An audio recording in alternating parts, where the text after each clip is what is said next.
I'm going to admit to something. I am not a fan of watching baseball. I'll admit to it. I just don't like watching it. I enjoyed playing it when I was younger, but watching it just, eh, not something that I enjoy. So I put off reading the book Moneyball. Even after I heard about the movie. I haven't even watched the movie. I barely watch baseball movies unless it's something that just looks like it might be interesting to me, like Major Leagues. That movie was funny. Had people in it like Dennis Hasbrook that I loved watching, so I watched it and enjoyed it. But to be honest with you, Moneyball just never had any kind of thought process for me. Then I actually picked it up and watched it, or read it, pardon me. And let me tell you something. I'm now fascinated by sabermetrics. I'm probably not going to spend that much time with it until I have a little bit more free time, but it is a fascinating thing to pay attention to. And Moneyball showed how you can have a little bit of parity in a sport that, and I'm somebody who doesn't cover major sports. Yeah, I did do WNBA there for a while, but even I got fed up with it because of greed and because of just lack of common sense when it comes to pro sports. But Moneyball really did show how you can have common sense within the rules using basic statistics and math and common sense. And I enjoy that part of it. Yes, there are players that make a big breakout because they're just purely talented. And yes, I believe that they should be paid what they're worth. But not every team in pro sports is able to afford such things.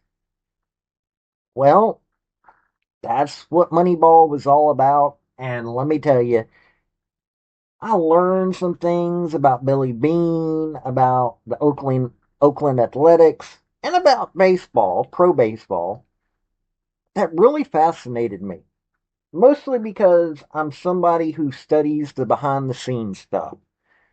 I'm not somebody who wants to constantly watch the sports as much as I want to know what is going on underlying it all that actually makes the games different. And baseball, the boring parts to it, which is people hitting a ball, people catching a ball, all that. And I love football. If you're on this channel, you know I love football. You know I love women's gymnastics. You know I love other sports, but baseball just hasn't been one of them. Now I might be a little bit more inclined to pay attention just for the simple fact of, hey, these are folks that do a lot of things that are interesting. So we're going to review this book a little bit. Before we get into the crux of this video, hit like, hit subscribe if you like college sports, because I do college sports, primarily college football, college women's gymnastics. Do a little basketball and other sports on occasion, but that's what I do, college. Also, General Robert Neyland, former University of Tennessee head football coach for decades, had 7 maxims to win any game, but they can also help you if you apply them correctly to your life. The second one is play for and make the breaks. When one comes your way, score. That is a maxim that can be also applied to your life. Look for those breaks and take it. From the start, this is a book that at this point is a history lesson. It shows you how exactly Billy Bean developed into who he became. It talks about how sabermetrics were created and how it went from some fringe little thing that was basically touted by one person. And he didn't even call it sabermetrics. He just was talking about statistics into something that became a way for teams to even the field when it comes to Major League Baseball. It talks about the players and it gives some of their history. It talks about how you can turn something that most people ignore, and especially the insiders of baseball, into something that can beat them at their own game. Okay, it didn't produce any World Series winners, but it allowed folks who didn't have the money to keep in competition.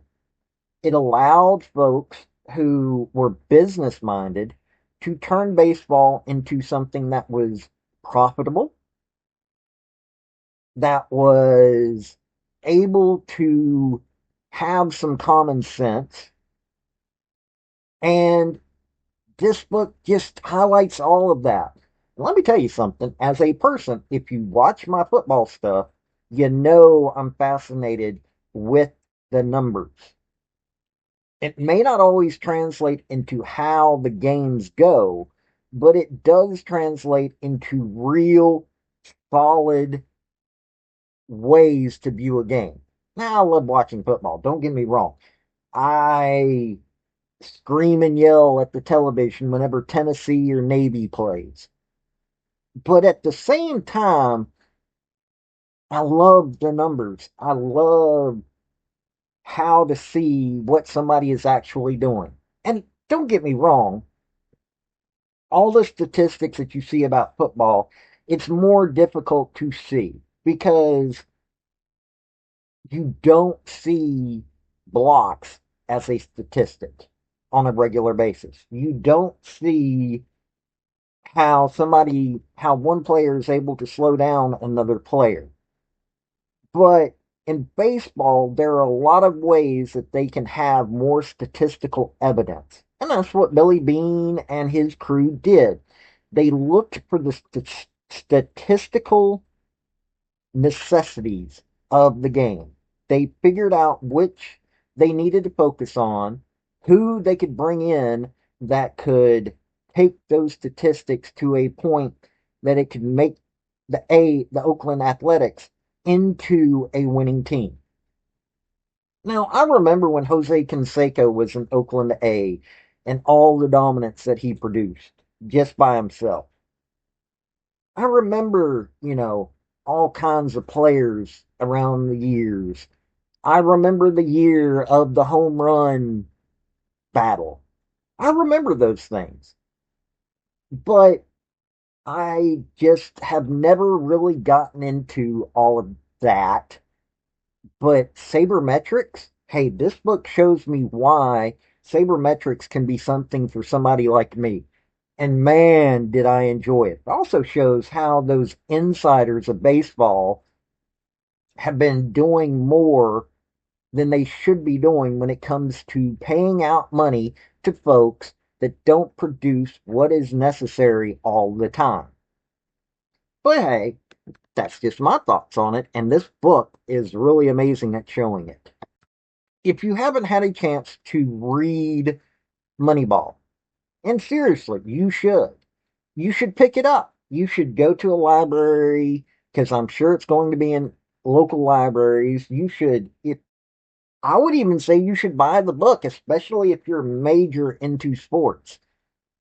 This is one of those books that when you get a chance, it will change your outlook on so many avenues within that sport. Major League Baseball is what it is. It's a big money sport. It's America's pastime to so many people, even though football is starting to become that. It's a way for families to sit down and enjoy it. I know that one of my sisters and my father loved going to baseball games. That is, from what I am told, one of her favorite memories of time with our father. That's what baseball is and what it should be. Folks making millions of dollars off the game as players, and for that matter, considering the amount of profit that a lot of these baseball teams are making, In all honesty, that's not what baseball should be about. There should be cheap seats. There should be a way for the common everyday person to be able to go to a game, just sit there and love it. They should be able to not have to deal with scalpers that raise the price on these seats. And this is a book that shows just that. It should be about the love of the game. And hey, Billy Bean had a love of the game. He just took it from a different perspective than most of the insiders do had. And mind you, Billy Bean in many ways was an insider. He was a former baseball player. But he hired people who were not baseball players that just loved the statistics of the game and allowed the Oakland Athletics, who had one of the smallest budgets in all of Major League Baseball, and able to be competitive at a level that other teams were in shock of. They're not the New York Yankees. They're not the Mets. They're not even the Atlanta Braves. They're an entirely different entity.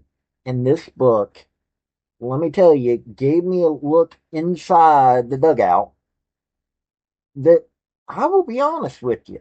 I'd never had that opportunity before, and I think everybody should. Even if you're not a fan of baseball, it gives you a perspective on this sport that goes beyond RBIs and home runs and errors and things like that. But hey, just get a chance with the book. And let me tell you, you'll probably enjoy it. This has been Paul with Redneck Sports. Y'all have a good day now. Bye. Hey, that's my video. Don't forget to hit like and subscribe. And comment. Don't forget that either. Hey, this has been Paul with Artlist.io. Redneck Thinker Media. I do sports, I do politics. Hit like, subscribe, and y'all, this has been Paul. Y'all have a good day now. Bye.